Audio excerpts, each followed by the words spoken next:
徛在地看世界，继续要来关心的是国际疫情。这个印度确诊感染的人数已经超过700万人，甲目前全球确诊数上最美国比起来，敢若减因70万例。印度政府是真担心哦，讲这个10月中旬开始有几来个重要的节日，恐惊会过来引发到集体感染。 10月印度会足闹热的，所落来10星节佮有排定节，拢是全球重要的日子。不过，印度新冠病毒的确诊人数已经超过700万人，疫情严重的程度敢若输予美国。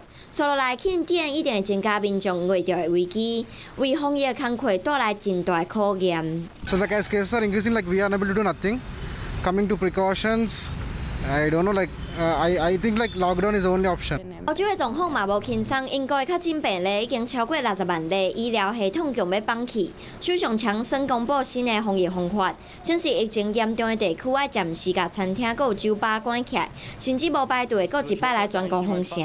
美国的首都柏林已经开始实施宵禁，另外一个城市汉堡是强制一定要挂嘴暗。